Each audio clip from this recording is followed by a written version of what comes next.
I want you to take a trip back in time with me. The year is 2020. I had recently gone through a pretty rough breakup at the time, had graduated high school, was starting college. Quarantine was in its prime. The unknown status of the world and myself was weighing on me. But around the fall-ish of the late 2020 was both when I started this YouTube channel, but also when I had started getting back into a genre of entertainment that I had kind of neglected for several years. As I was browsing the old YouTube, I was randomly recommended a video that was top 10 anime fights. And I was curious enough, and I was like, sure. I'm sure there's gonna be some Dragon Ball stuff, some My Hero stuff, you know, stuff I'm familiar with at the time. And, you know, it was a lot of that. There was some One Piece stuff in there. And around the 5th or 4th slot, there was a fight that immediately caught my attention with how beautifully animated it was and the colors and the animation in it. The fight was Saber versus Lancer from a show titled Fate/Zero. Just from that little bit of the fight that I saw, I was curious enough to go and search for the show itself. And what followed were a couple days that I wish I could relive. Days in which I truly knew nothing about the franchise of Fate. As today, we are going to be rewatching what I have said for years was my favorite anime of all time, but of course that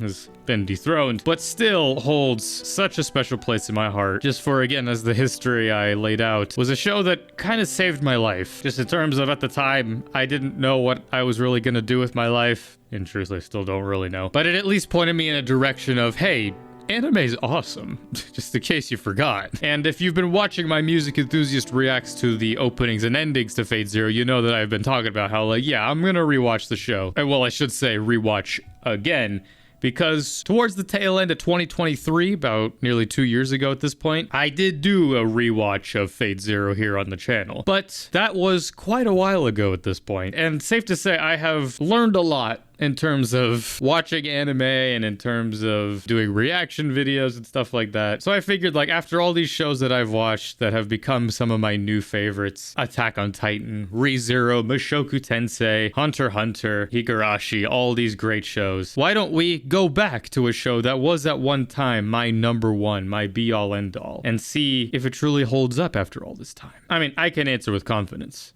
It will, but we have to be sure. Unlike with my previous series where I did mostly like 2 episodes at a time, I think there's enough content in this show to warrant we're gonna do 1 episode at a time, as I should have done back then, just because, you know, I love to milk. First things first, before we get into the first episode, I actually want to do something interesting and watch the trailer for Fate Zero, which it's gonna be short, it's only about a minute, and from what I remember, it's not that much of a trailer. I'm actually curious what all's in it. The fucking chunky ass Aniplex logo. No dub for this trailer, sadly. I actually don't think I've seen this trailer.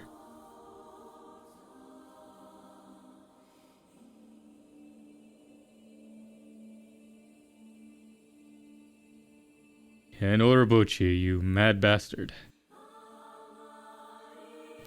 The fucking music.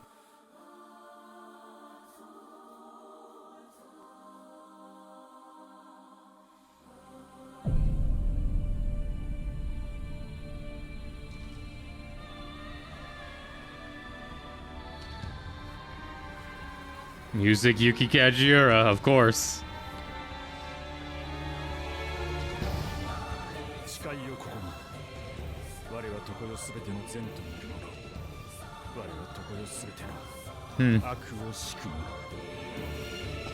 Holy Grail.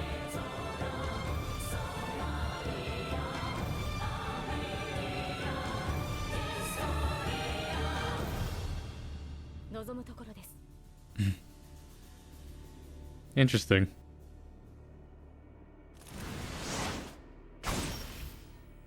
Weird with no vocals there, but kind of an awkward trailer. I mean, yeah, it really doesn't tell you anything, but I guess that's more for like the Type Moon fans and people who are already familiar with Fate to be like, holy shit. I mean, this was back in 2011, we gotta remember, which this year is going to mark 14 years since this show came out, at least, which is insane. But either way, this has been a long enough intro. We are going to get into episode 1 of Fate Zero. It's going to be a long one because this episode's about 40 minutes long. A lot to talk about, a lot to discuss. Also, disclaimer, I'm watching it in the English dub because, if you don't know, for me personally, at least, Fate Zero is one of the best English dubs of all time. Has established some of my favorite voice actors: Matt Mercer, Crispin Freeman, Kerry Walgren, Jameson Pierce, David Vincent, list goes on. And well, enough stalling. Let's rewatch one of my greats. Oh my god. I am already hooked. Yuki Kajiri's music as well. Master Kiritsugu, My goat. your child has been born. My favorite characters of all time. So small, so very delicate. Look, Kiritsugu. She has your eyes, too. Does she now? I somehow doubt that. Beautiful.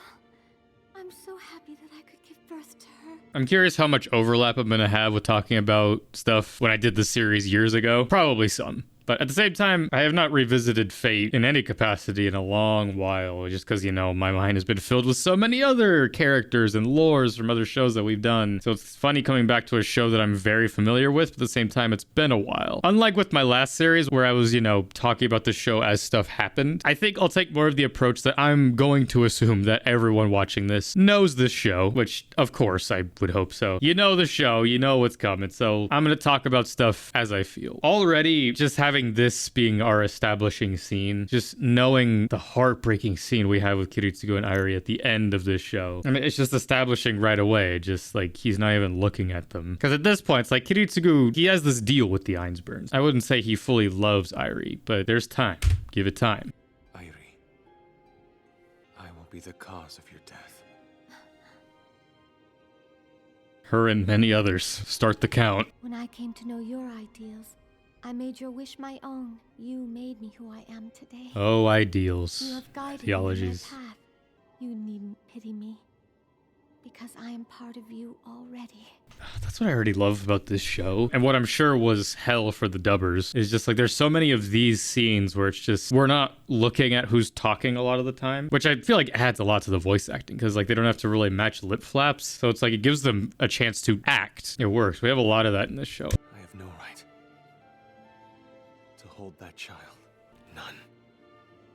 I still plan on getting that tattooed someday. Have it on this headset. Have a sticker on the back of my iPhone. It's a symbol that means a lot. You're striving to make a whole new world where no one cries. This is what your whole life has been about. 8 more years, and your fight will come to an end. That's still a long fucking time. The Holy Grail will save you. I'm certain of it. So take this child, Iliasfil, and hold her close, like any other father would be.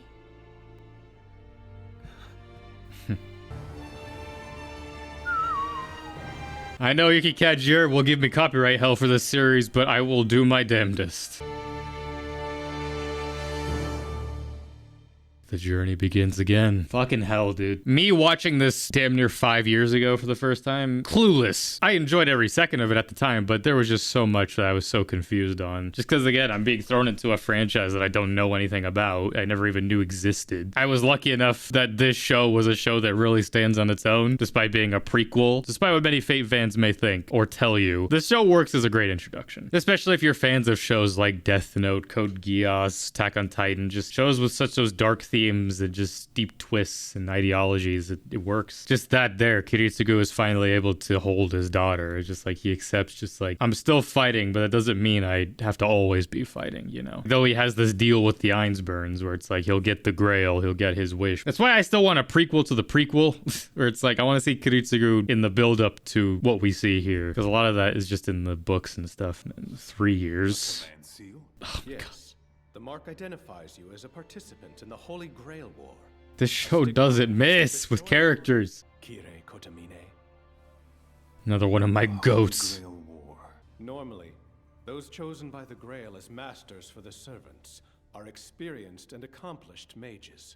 It is highly unusual for someone like you, who has no connection to magic whatsoever, to be chosen to participate. What makes you special? I know all this can be very difficult to believe. But heroes from every age and nation will come back to life in the modern world, killing one another to vie for supremacy. It's gonna be fucking awesome, just wait. Someone of the Holy Church is always sent as an observer. Should one of us really be judging?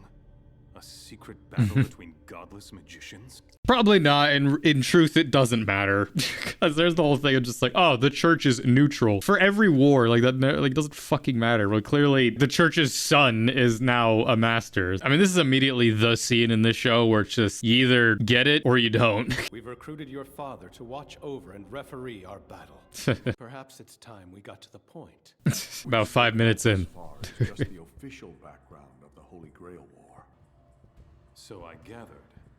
Just fucking walk in the circle. It is an omnipotent wish-granting device. Yeah, I'm Who right, knows it what is. disaster it could unleash should it happen to fall into the wrong hands. Well, just you wait. Fuyuki Grail falls into the right hands. Hands that would not misuse it. Tosaka's ultimate intentions for the Grail are plain and honorable. To reach the root. I mean, that's still a conflict of interest. The whole bullshit of just the neutral church. On paper, yeah, they're neutral.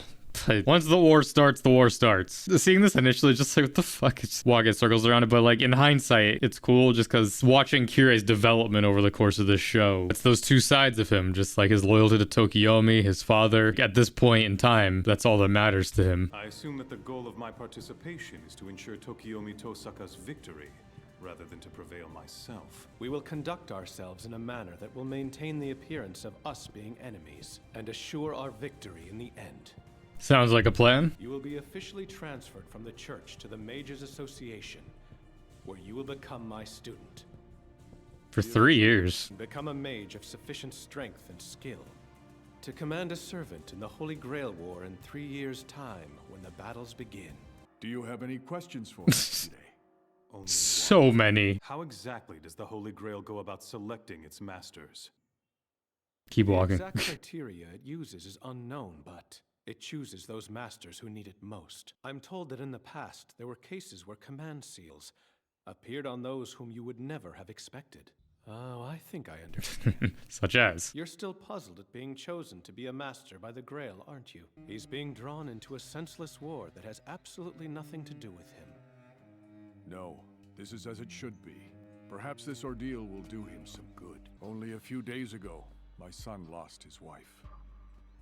I believe that a complete change of scenery and a difficult new mission to focus on may be exactly what he needs to nurse his wounds. You assume he has wounds. If you've seen Heaven's Feel, or you know Kirei's story, it's not that Kirei is sad and necessarily that his wife died, it's that he didn't get the chance to kill her himself. Kirei is such an oddity, and I love him. Especially, like, this early in the story. Again, over the course of the show, it's Kiritsugu and Kirei. It's like we see both the development and destruction of both of their characters, where they both start here as opposites, but then by the end, we'll see them steadily swap towards the end. But there are other characters we have to be introduced to. Hi, Aoi. Such as the Matos. Katia, it's good to see you again. You're back from your trip? It's always such a pain to see him, like, normal in the beginning, just because, God, it does not last. Hi, Irene. Did you bring me a present again? No, Reen. You're being very rude. Here. I wish that came back, a little bracelet. Where's Sakura? Lots changed. Gone now. She's now with the Mato family. I can only imagine watching this show as it came out, like as someone who is familiar with the visual novel. As with me and probably a lot of people watching. I mean, to be fair, Fate Zero was the first, or well, it wasn't the first Fate anime adaptation. That goes to Dean's Fate Stay Night. But of the Ufotable versions of them, I guess the more properly recognized routes. For most people, I would say this was their introduction to Fate. I mean, obviously it was mine, being so confused with these names and stuff and just like kind of taking it as it is. But I can only imagine just being someone who maybe has only seen either the Dean's Fate Stay Night or has only seen the visual novel, just hearing just stuff like that, just like, oh yeah, Sakura's with the Matos. Me knowing nothing, I'm just like, who? Then hearing that, just like, yeah, I know. And obviously it means something to me now. The head of the Tosaka family decided to give our ancient allies, the Matos, that which they requested. It wasn't my place to speak out. You're all right with that? When I did, Liam O'Brien. the reality is that a clan bearing mage blood can never expect to enjoy the happiness of a normal family. That's not true! This is between the Tosakas and the Matos. You left the world of mages a long time ago. This doesn't concern you. Rough story, Karya, and well, it only gets worse. She was always very fond of you.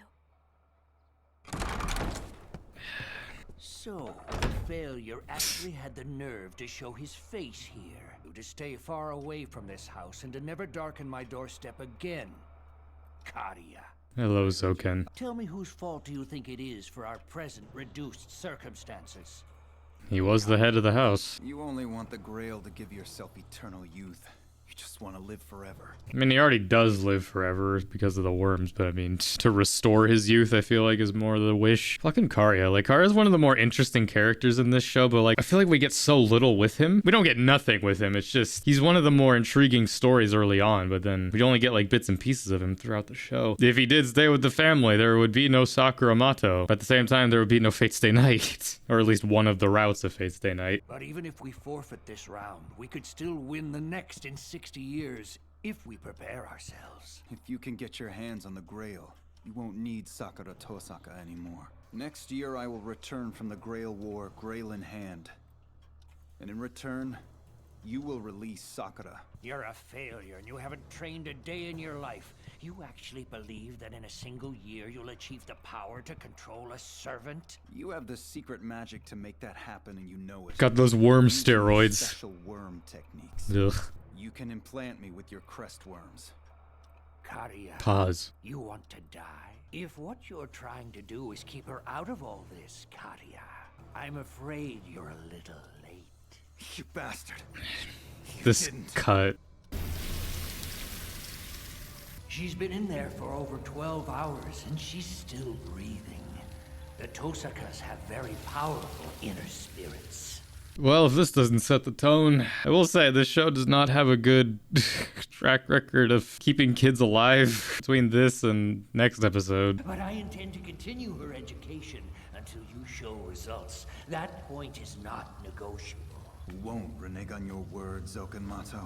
You can start by serving as their breeding ground for a week. If you don't die or go insane, then I'll concede that you're actually serious and will keep my word completely. Well, tag out, Sakura. Fucking hell. I mean, this show, man, it establishes what everyone's fighting for pretty much right away. Other than Kirei, but you understand why he's fighting, but not what he is fighting for. I'd say out of everybody, like, Karya has the most wholesome wish. He's not fighting the Grail War for the Grail itself. I mean, well, he is, but not for the wish. He wants it just to get Sakura. I mean, in his own way, Karya wins. He gets the Grail. He could, in theory, just use it to undo everything that the Matos ever did. Remove Zoken from the fucking world. Get rid of the worms, and then him and Sakura and Aoi and all of them go away. Sadly, not the case. It says that the Grail chose a master from within the tower, the eldest son of the Archibald family, a 9th generation mage. Arch. Kenneth El Malloy Archibald. Now we're in the present. A long and distinguished lineage is everything. Magic will not yield up her secrets in a single generation. A parent passes on the fruits of a lifetime of magical training to his child. Fucking Malfoy. I wonder how much of Kenneth was inspired by the Malfoys in that. I mean, his blonde hair, the fucking elitist bloodline mentality. Despite everything, I love every character in this show. Despite how cruel or annoying or shit they may be, that, I mean, just speaks to the writing. But Kenneth, man, talk about fall from graces, but we'll get there. A student from this class submitted a fascinating paper to me yesterday. It attempts to make a case objecting to the long-standing traditions of which I just spoke. It claims that if one were to achieve a deep understanding of the techniques and precise control over mana application, it would allow one to overcome any difference in inherent ability. To be honest, I've learned something from reading this paper. Silence, please. I mean, at least he read it. This paper is nothing but immature juvenile fantasies. Blood determines a mage's powers and abilities. This is a hard and unchanging reality of this world. Even for you, Waver Velvet. I am very, very disappointed that one of my students would indulge in this moronic nonsense. I was only trying to raise a question the Mages Association has become too reluctant to address. Mr. Velvet. Mr. Velvet. Compared to the Mages Association's long and illustrious history, your family is no more than a newborn baby. Don't you think a baby should learn to speak before it tries to voice an opinion? What a name, by the way. Waver Velvet. Parents really cooked with that one. Hey, it's funny watching this storyline with, you know, Waver, the Archibald, and all that stuff. Coming off of, well, not coming off of, it's still been years since I watched it, but, you know, the El Malloy Case Files, which is like the proper sequel to this story. Which is funny, like, because in that, there's like Waver's friend. I wish Waver and Kenneth got to interact more in this story. Reading my paper made him jealous, and he couldn't handle it. The pompous ass is afraid of my talent. That's why he embarrassed me in front of everyone. Are you all right? I'm fine. How did he not move out of the way? Mr. Archibald asked me to run an errand for him. That's great. Would you mind giving this to him when you go back to class? Just make sure he gets it. It's supposed to be important. It's important? Yeah, so why would I give it to you? You know, this very important servant summoning relic. Jumped through a lot of hands to get here, I'm sure, but then when it's right there at the door that he's walking towards, yeah, sure, I'll give it to you. You know, gotta deliver packages. This is it. Got like the Lost World sounding drums in this. The Holy Grail War. Here we go, more lore. The Einsburns, the Makiris, and the Tosakas, collectively known as the Three First Families, worked together to summon the Holy Grail. The Holy Grail would only grant one of the family's supplications. Their cooperation quickly turned to violent and bloody conflict. The First War. Once every 60 years, the Holy Grail appears in the city of Fuyuki. It selects 7 mages from across the globe to compete for it and grants them powers. Each magically summons a heroic spirit known as a servant, archer, saber, lancer, rider, assassin, caster, berserker. The servants, guided by their masters, fight each other to the death in secret battles to determine who is worthy to win the Grail. Ultimately, my favorite thing in all of Fate. Like, when it comes down to it, other Fate shows, like, kind of just lose all of that. Like, there's still, like, the Holy Grail or whatever, but that's my favorite part of this is the class system. Like, you know, it's very D&D in that sense, but we're just, like, you have each class, where it's just you're a heroic spirit, and your power is ultimately determined by what class you're summoned into. So, like, you could be an ultra-powered, well-renowned spirit. I think the best example of that is Iskandar in this show. He's very powerful as a rider, but I would say that he could have been even more powerful if he was summoned as maybe either a saber or maybe even a berserker. I love just the classes, just yeah, saber, archer, lancer, rider, caster, assassin, berserker. So it appears that this Grail War is a battle of pure strength, where stupid titles and influence mean absolutely nothing. I mean, it's also strategy. In order to summon a servant, some kind of relic related to them is needed to act as a catalyst. A relic. Huh. It's cool that he holds on to that after all this. God, man. We are establishing. It troubles me that 2 of the slots are still unaccounted for. When the time comes, the Grail will select 7, regardless of skill. You gotta give a chance to everybody. No familiars or devices, visible or invisible, are watching me or this mansion right now. You have my guarantee. No matter what tricks or deception they use, no one can deceive the eyes of Hassan. The first spirit, assassin. It's funny, Hassan. He has the ability to be a really powerful servant. It's just, in this show, he gets wasted. But, I mean, that was kind of the point. The Hassan, at least here in Fate Zero, is just more the idea of Hassan. The servants of Hassan, where it's just like, the assassin can manifest himself in all these different people who once wore the mask. Whereas we don't get the actual Hassan assassin until Heaven's Feel. I've been gathering what information I can on the Einsburn Master. 9 years ago, the Einsburns, a family notoriously proud of their pure blood, suddenly allowed an outsider mage to marry into the family. Targaryens. The man they chose was perfect for their needs. The ultimate fighter. Kiritsugu Emiya. The man known as the Mage Killer. My goat. If you use it as a catalyst, you'll be able to summon what is widely considered the strongest of all known sword-wielding servants. This is the greatest gift the Einsburn can offer to the man who is working in service to our needs. This time, there are to be no survivors. I mean, that's the point. And fulfill the 3rd magic, Heaven's Feel. Yes, sir. It's interesting that they set that up in this, but I mean, Heaven's Feel doesn't matter until the Heaven's Feel route. Kiritsugu Emiya. I love when he says his name. Kiritsugu Emiya, the Mage Killer, was quite infamous in his time. He still is, baby. It sounds to me like he was quite similar to us, executioners for the Holy Church. Far worse, I assure you. He knows what mages are capable of, so he deals with them in a way that is as unlike a mage as possible. Which is ironic, because he does have some magecraft under his belt. I mean, again, you kind of have to. If you're gonna kill a mage, you gotta know a mage, and kind of gotta be one as well. Sniping. Poisoning. Bombs in public places. He once brought down an entire jetliner just because his target was on it. Keep that little nugget in mind. It is because mages function outside the laws of the regular world that we must diligently obey the strict laws that we have set for ourselves. The methods he employs are unforgivable. What does this Kiritsugu Emiya gain by hiring himself out as a killer? Money, I would imagine. Does he care about that? Report. He's been involved in more than just mage assassinations. He's appeared in war zones all over the planet, offering his services as a mercenary. May I borrow this for a while? The first crossing of paths with these two. Let's go over what we know, Irie. Come on, Irie. Tokiomi Tosaka. Tosaka family head. Fire mage. Uses jewel magic. Very formidable. Kariya Mato. So they took the kid who left the family and made him a master, huh? That old man must be desperate. Kaneth El Malloy Archibald. Wind and water affinity. And next. Kiritsugu Emiya. Newest member of the Einsburn family and their trump card. Don't know if you count And the man yourself. that I love. Is representing the Holy Church. His name is Kirei Kotomine. He's from the church? They're talking about each other. Reports say he studied under Tokiomi Tosaka starting 3 years ago, splitting with him after his command seal appeared. Followed his father on pilgrimages around the world since childhood. Graduated from the St. Ignatius School of Divinity Manresa. Skipped 2 years. Graduated valedictorian. But then suddenly, he leaves the Primrose Path and volunteers for the Holy Church.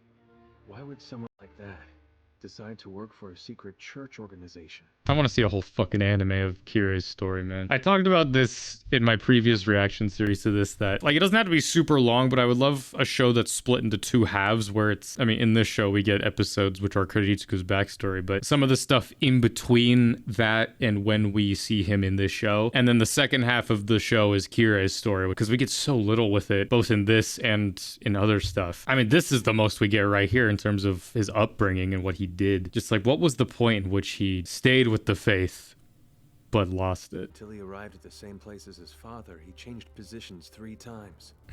At one time, he was even an inquisitor, a heretic hunter. Yep. In essence, Burn the heretic. exactly what I was. A ruthless mage killer. During the same general time periods, he appeared in a number of war zones, but only when the combat was at its fiercest. It was almost as if he had some obsession with chasing his own death. But he couldn't do it himself. And why is he doing this?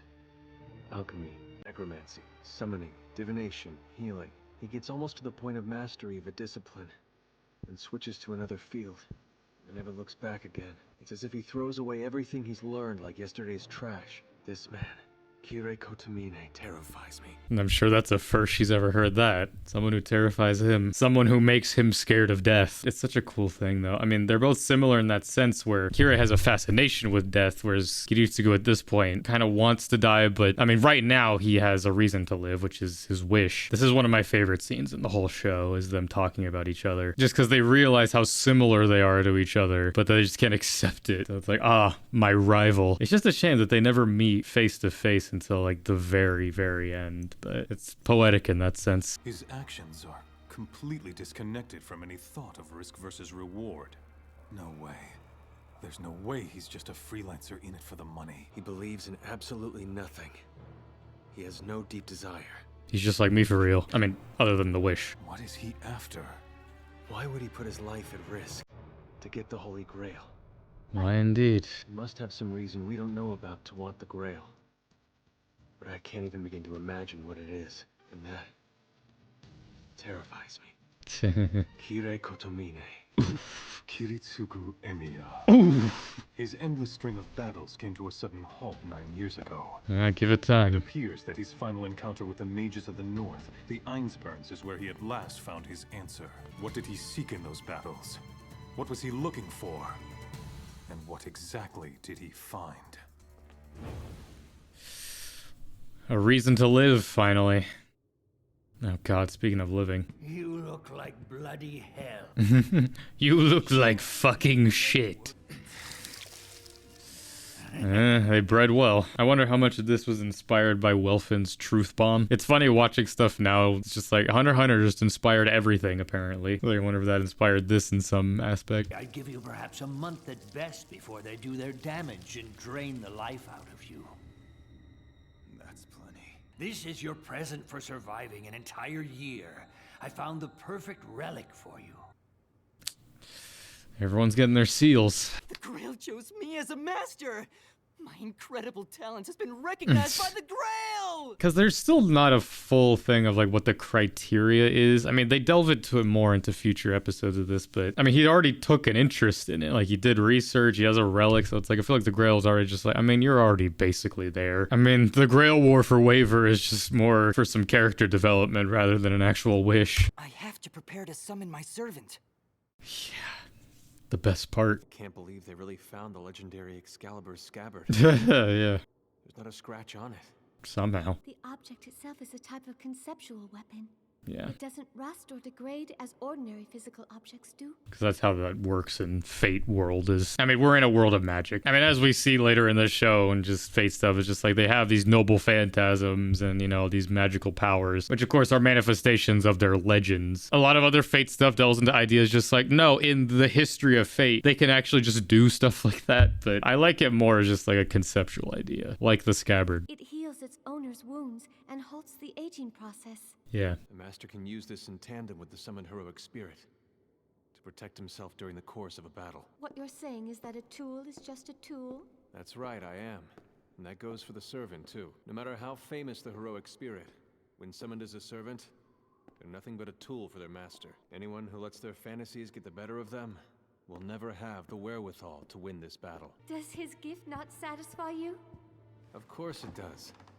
Ach did a wonderful job. The heroic spirit, the one we're after, will surely respond to the summons. The King of Knights, Arthur Pendragon. Speaking of goats, I talked about this in the last series too, I'm pretty sure, but I like this subtle detail, just like Kiritsugu doesn't just sit in the front row. Multiple different meanings, maybe, just like, you know, he sits in the fourth row. It's like, oh, the fourth Holy Grail War, but also just like, Kiritsugu doesn't put himself front and center in this war. He's an assassin, he's not on the front lines of it. He's taking a few steps back, so that way they can take those steps forward in the long term. But also can kind of be maybe said to be like he's putting distance between himself and his spirit, between him and Saber, which is a lot we'll talk about later as we get into him and Saber's relationship over the course of this show. I'll have a servant far stronger than any other in the battle.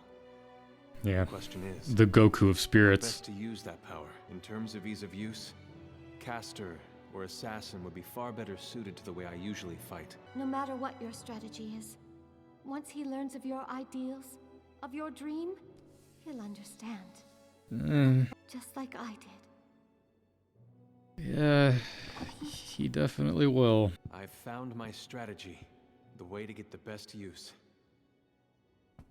From the strongest servant fighting in the battle. That is such a thing with that. It's just like Kiritsugu, this guy who's an assassin, he fights in the shadows. He's given the most powerful servant. That is an ultimate trump card, but it's also, you gotta be careful. Hello, Reen. Speaking of meetings. Hello, Kire. Heading out? That's some heavy luggage you have there. You're staying to fight alongside my father in the coming war, aren't you? That's why I'm here as his student. Can I depend on you? Huh? Will you promise to protect my father to the end? Little do you know. If this battle were going to be simple enough that I could honestly make that promise, we wouldn't have to send you or your mother away from here to keep you safe and sound. I just can't like you no matter what. Reen, you shouldn't just blurt out what you're really thinking like that. Don't blurt out what you think. Okay, I'll just become a tsundere then. Listen, Kire. If you somehow get sloppy and because of that my father gets hurt or worse, I'll show you no mercy, got it? What are you doing out there? How come you're yelling at him? Oh, she was just giving me a bit of encouragement before we said goodbye, ma'am. That big suitcase is far too heavy for you to carry alone. No, thank you. I'll carry it myself. She's so strong. Strong, independent woman, who I would say doesn't need no man, but the Unlimited Blade Works route, I like it. They don't talk about it in this, but Kirei has a daughter. But, you know, his wife died, and I can't exactly say he cares. The relic I made arrangements for finally arrived this morning. Have a look. What is it? A fossil of the very first skin shed by a snake on this world. Don't know how you preserve that. When I first saw that, I was just like, oh, I'm trying to get the spirit. The first skin shed by a snake, I was like, you summoning Satan? I think there's a translation error there, because it's the snake that ate the apple that Gilgamesh was looking for in his life, which was supposed to give him, was it eternal life or something? He spent his life being a tyrant looking for that apple, and then like once he found it, it was eaten by a snake. After that, he became good. It humbled him. We're not getting the humble Gilgamesh in this story. Hey, Sakura. Did I startle you? I guess I'm just not quite as tough as you are. You're turning into a different person, aren't you?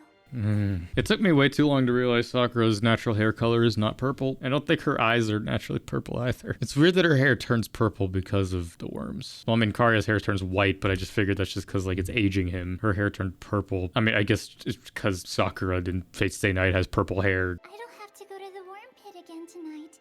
Grandfather Yay. said there will be a more important ceremony that I have to attend. Are you going somewhere far away? Well, I have an important job that I need to do for a while. Not far away. He's gonna be in the city, just not back here. When my job is finally over, you want to go somewhere and just have fun? With your mom and your sister, too. I don't have anyone I can call mom or sister. God. Grandfather said that I should just think of them like they never existed. All right, then. The only family she has right now. Let's take Aoi True and leave family. from the Tosakas. We can hang out and have fun. Like we used to. Does that mean I'll see them again? I think this series, more than most, does so well the dead inside eyes. I mean, I don't know, Hunter x Hunter did it really well as well, but just like, you know, the no pupils, just solid colors. It's like she has it, Kiritsugu has it. Kirei doesn't have it yet, but after this, it's a good showing of just like there's no hope, no soul. Which is cool that like Kiritsugu has it throughout this story, but it's still just like he still smiles. If only he could have saved her. Alright. You've memorized the summoning spell. I know what this music cue means. Because of your short time in training, your rank as a mage is somewhat lower than that of the other masters that the Grail has summoned. This means we have to boost the servant's parameters by attempting to modify the servant's class as much as possible. This is why Berserker's so fucking roided out in this show. At one point I knew this whole incantation. Raise a wall against the wind and close the gates of 4 directions. Come forth from the crown and follow the forked road leading to the kingdom. I announce. I'm sure someone in Fate has broken down what the incantation ultimately means, like what each line, but just thinking about it, like, I don't know. It's just like, cause your anchor, it will, Kiritsugu will explain it. You see, the summoning ritual doesn't require a big, elaborate evocation. The actual summoning is performed by the Grail itself. My job as a master is to firmly anchor the heroic spirit in this world. Yeah. And to supply it with enough mana to take physical form. You're basically ripping the servant from their place in the past, in history, and bringing them to the modern age. But it's like you have to be their anchor to supply them with mana, otherwise they'll just disintegrate and die. Here we go. Heed my words. My will creates your body, and your sword creates my destiny. If you heed the Grail's call, and obey my will and reason, then answer my summoning! I hereby swear that I shall be all the good in the world, that I shall defeat all evil in the world. Oh, dude. Insanity. Thou who art trapped in a cage of madness, and I the summoner who holds thy chains! Seventh heaven glad in the great Ah! come forth from the circle of binding! Guardian of Scales!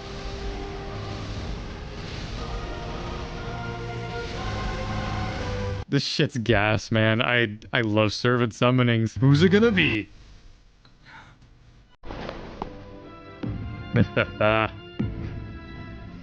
Berserker. We have won the battle. Victory is ours! I mean, yeah, it's just Gilgamesh. Impossible. I asked you. A woman? Are you worthy to be my master? Let the clock begin. Episode 1, The Summoning of Heroes. Oh yeah, and then the opening plays, but we'll save that for next time. Absolute cinema. Well, that was episode 1 of Fate Zero. We're so back. I mean, to be fair, this was the longest episode. Everything else from here will be about 20-ish minutes. It's just because, like, I've seen it so much at this point, so there's that part of me that's kind of just like, come on. It's one of the best first episodes. I mean, when you first watch it, it's confusing as hell, obviously. Especially if you don't know anything about Fate. But just that ending, though, like, just them summoning the servants. I remember it so vividly, like, seeing it for the first time. Like, just something clicked in that moment. Okay, this is what we're doing. Like, it all suddenly made sense. I wish it showed all of the servants being summoned, but I get, like, we're not going to show the incantation every time. Just because we don't see Assassin, Lancer, or Cast. Well, no, we technically do see Caster being summoned, but that'll be next time. That's some of my favorite stuff in this, just like the incantations, the magecraft, and all this. It's such a rich world. Especially like if you're someone who's into D&D and stuff like this, I feel like this show will be more digestible for you. It's similar power systems in that, just like, you know, mana, magecraft, spells, class systems. It's gonna be really fun to watch this show again, man. I think there might be a part of me that's maybe not as patient with it, just because, I mean, again, this is the, I want to say maybe 6th time I'm watching this from start to finish, and I'll technically be watching it again when I edit this video. So, but again, like, it's one of those shows I could rewatch endlessly. Despite it being 25 episodes, like, it'll go by pretty quickly. Again, like, each time I've rewatched this show, I've tried to pay attention to a different aspect of it each time. Like, obviously, the first time, I'm taking it all in. The second time was rewatching it just like, okay, now that I know, let me pay attention properly. The third time I watched it was when I showed it to my friend. So that was more just like getting to kind of re-experience it for the first time by proxy. And then the fourth time was when I watched it on the channel a couple of years ago. And that time I was kind of paying attention more to the music and kind of more of the story beats in that. Whereas now I'm paying a lot more attention, I think, to the ideologies of the characters, the writing, the dialogue. Like, I'm really trying to pay attention to kind of every detail, especially now that I have more of an open lens. Again, this show is kind of like a benchmark show that I kind of could just pick up with at every point in my life. Just kind of take year gaps in between, and I feel like I can look at different parts of it differently. Different story arcs, different characters. Though I may repeat a lot of what I talked about in previous series, again, though there's a lot more people here on the channel, I definitely think I'll have a lot more credence to give to certain things I talk about. This show will definitely have nothing short of amazing conversations. I can't wait to get into more of it because this was, for many years, was my #1 anime of all time. And though it may not be my #1, it's up there still, like top 3, top of all time. And I can't wait to revisit these discussions and characters again as we go into the 4th Holy Grail War of Fate Zero. But either way, this was my reaction to the first episode of Fate Zero. Jump next time for episode 2, as everything else will be coming out soon. So until next time, I'm Lancer. Thanks for watching.